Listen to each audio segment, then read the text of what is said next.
She texted, "I think maybe we need to break up." I surprised her by replying, "I agree. Your stuff will be on your porch in an hour." Her follow-up text was a scrambled panic of, "Wait, I was joking." But I wasn't.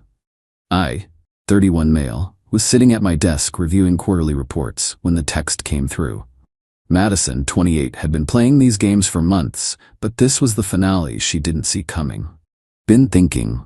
I think maybe we need to break up. This isn't working anymore." Stared at it for maybe 30 seconds. Not shocked, not hurt, just relieved. She'd been pulling this manipulation tactic every few weeks, usually after not getting her way about something. Last time was because I couldn't take a day off work for her friend's random Wednesday pool party. But this time I was done playing. "Me, I agree. Your stuff will be on the porch in an hour." The typing bubbles appeared immediately, disappeared, appeared again, then a flood. "Wait, what? I was joking."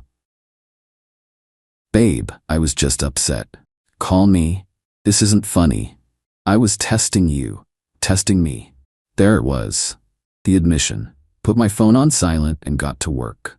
Not the quarterly reports, the packing. 2 years of her gradually moving in without ever officially living here. Time to reverse that process. Started with the bathroom. Her 17 different shampoos. Why? Face masks? That expensive straightener she had to have. The medicine cabinet looked empty without her stuff. Good. Bedroom next. Clothes she left for convenience. The jewelry box on my dresser. Those decorative pillows that served no purpose except making it harder to sleep. The fake plant she insisted made the room pop. Living room. Her yoga mat. The books she never read but displayed for aesthetics. The blanket that matched the vibe but felt like sandpaper. The framed photo of us from her cousin's wedding. She looked great. I looked trapped. Accurate. Kitchen. Her specialty coffee pods. The juicer used exactly twice. Fancy wine glasses for the wine she only drank for Instagram stories. The air fryer she begged for, used once then complained it took up too much counter space. 45 minutes, 6 boxes and 3 garbage bags. Neat, organized, ready for pickup. Phone was nuclear. 47 missed calls. Lost count of texts. Voicemails I'd check later for entertainment value. Placed everything on the porch. Sent a photo. "Me, everything's outside. Please collect within 2 hours or it goes to the curb for donation pickup." "You can't do this." "I pay rent." She didn't. She'd chip in for groceries occasionally. By occasionally, I mean twice in 6 months. "I'm coming over. We're talking about this." "You're overreacting. It was a joke." Joke, right? Like when she jokingly threatened to burn my vintage band tees because I went to my brother's bachelor party instead of her work thing. Or when she jokingly posted on Facebook that she was single after I couldn't afford the Tiffany bracelet she wanted.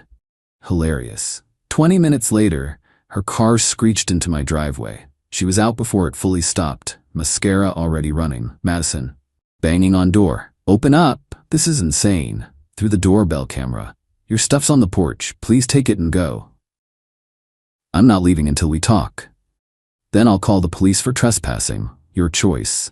She grabbed the first box and threw it at my door. Class act. Then sat on my porch steps and called reinforcements. Speakerphone because of course. Her mom. "Sweetie, what's happening?" "Mom, he's throwing me out. Over a text." Her mom. "What did the text say?" Madison. Pause. "I maybe suggested we break up, but I was kidding." Even through the phone, the silence was deafening. Her mom. "Madison Grace, you didn't. It was a test, to see if he'd fight for me." Her mom. Heavy sigh. "Come home, we'll talk." Plot twist, her mom was on my side. Love that for me. But Madison wasn't done. Oh no, this was just Act 1 of the entitlement show. Update 1. 3 days later, Madison's extinction burst was something to behold. Day 1 was denial, Day 2 was anger, Day 3 was bargaining with a side of stalking. First, she tried the classic, "I'm pregnant" move. Text arrived at 2 a.m. "Madison, we need to talk. I'm late." Late for what? My period. I might be pregnant. Me. Interesting. You've been on birth control for years. Also, we haven't been intimate in 3 weeks because you said I was emotionally unavailable. Birth control fails. Sure. Take a test. Let me know. If positive, we'll handle it through lawyers. You're seriously gonna make me do this alone? You broke up with me, remember? Your decision. Radio silence. Shocker. no pregnancy. Then came the social media assault. Posted a crying selfie with, when you give someone 2 years of your life and they throw you out like trash over a misunderstanding. Her friends swarmed the comments. Men are trash. You deserve better, queen. His loss, babe. But some mutual friends knew the real story. My buddy Carlos commented, didn't you break up with him though? Madison deleted the post within an hour. Next, she tried the possession game. Claimed I had things of hers I didn't return. Her grandmother's ring never existed. A laptop charger, it was mine. Sentimental items, be specific or shut up. Money I owed her, for what? Sent one text, everything you left here was on the porch. You threw a box at my door, then left with it all. I have doorbell footage. Stop.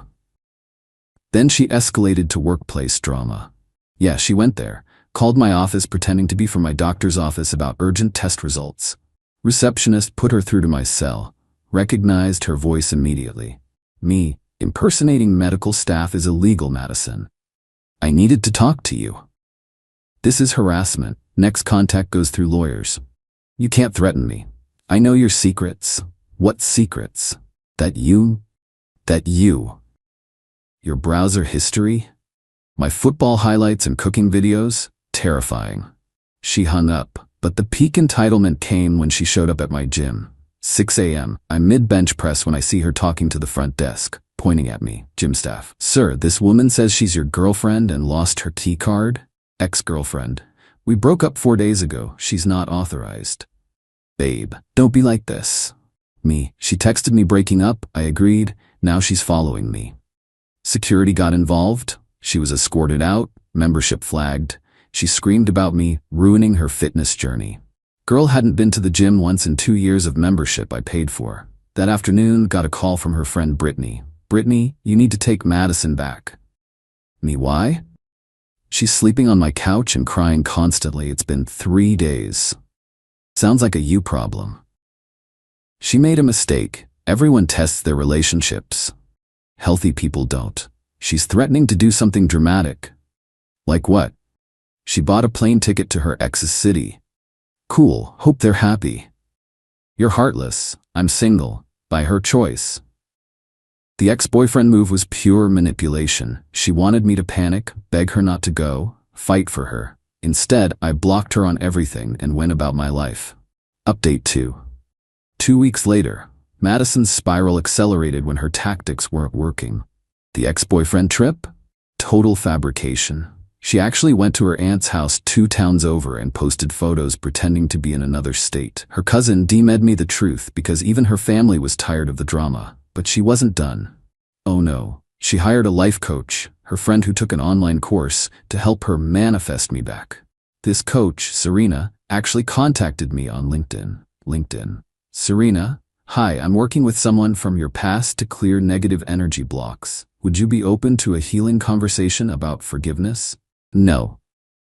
Closure is important for both parties. Spiritual growth.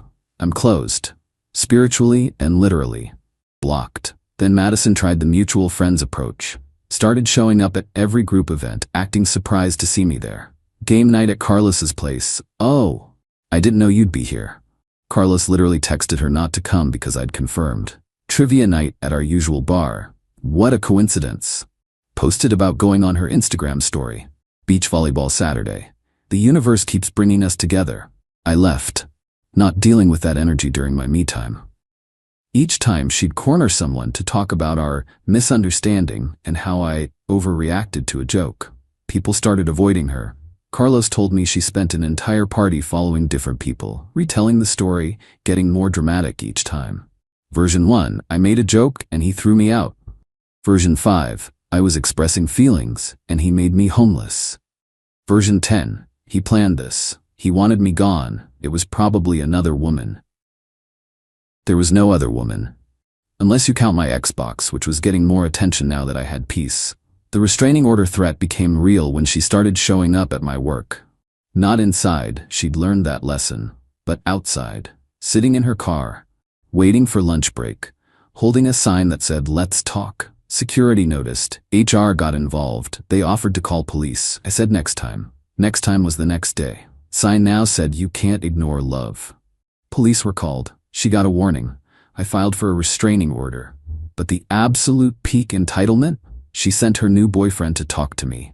Yeah, she found some guy named Trent on a dating app, convinced him I was the villain, and sent him to man up and confront me. This poor dude shows up at my door, puffing his chest. Trent, you Madison's ex? Me, yep. You threw her out over nothing? She broke up with me. I agreed. She didn't like that. Trent, she said you were abusive. She say anything about the restraining order? The what? Showed him the paperwork, the police reports, the doorbell footage of her throwing boxes, the screenshots of her admitting it was a test. Trent stood there, processing. Then bro, I'm sorry. I had no idea. She said you were stalking her. Run, Trent. Run fast. Already am. Thanks for the heads up. He left. Madison called me screaming within 10 minutes. Didn't answer, but the voicemail was chef's kiss. Apparently I ruined her chance at happiness and poisoned Trent against her. Final update. 1 month later. The restraining order was granted. Madison had to stay 500 feet away from me, my home, and my workplace. The judge read through the evidence, texts, doorbell footage, police reports, witness statements from my gym and office, and actually said, ma'am, you broke up with him. He accepted. Everything else is harassment. Madison tried to argue it was a miscommunication, and I knew she was joking. Judge asked why someone would joke about breaking up. Her answer? To see if he really loved me. Judge, that's manipulation, not communication. Order granted. But even that didn't stop her immediately. She tried working around it, sent letters through mutual friends, returned unopened, had her mom call me, blocked, created fake social media accounts, reported.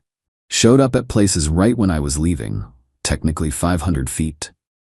The last straw was when she applied to work at my company. Different department, but same building. HR flagged it immediately due to the restraining order. She threatened to sue for discrimination. Their legal team shut that down quick. Through the grapevine, I heard the aftermath, lost most of her friend group when the full story came out. Brittany kicked her off the couch after the Trent incident. Parents made her pay rent to live at home. Started therapy, court mandated after violating the RO. Lost her job, unrelated to me. She no-showed after the court date. The last direct contact attempt was a letter from her therapist. An actual therapist requests to help with her closure process. My lawyer responded that any therapeutic closure needs to happen without my involvement and within the bounds of the restraining order. 6 months later, life is peaceful. Dated casually, nothing serious. Focused on work, got promoted. Gym gains without drama. Replaced all her decorative nonsense with things I actually like. My place looks like an adult lives here, not a Pinterest board. Ran into her mom at a grocery store last week. Awkward, but civil. Her mom, I'm sorry about everything, Nolan. Madison's working on herself. Me, hope it goes well for her. Her mom, she knows she messed up. The testing thing, I never taught her that. Me, it's done now, moving forward. Her mom, you're a good man. She had a good thing. Me, had, past tense, take care. And that's it. She tested our relationship by threatening to end it. I called her bluff by agreeing. She expected me to fight, beg, prove my love through some grand gesture. Instead, I packed her stuff and moved on. The lesson? When someone threatens to leave to manipulate you, let them. If they wanted to stay, they wouldn't threaten to go. And if it's a test, it's already failed. My only regret? Not doing it sooner. Those decorative pillows really were uncomfortable as hell. Oh, and Madison? Last I heard, she's dating some guy who loves playing those relationship games. They test each other constantly. Break up every other week. Perfect match. Me? I'm testing nothing except my new barbecue recipes and whether I can beat my personal record at the gym. Both going better than any of her tests ever did.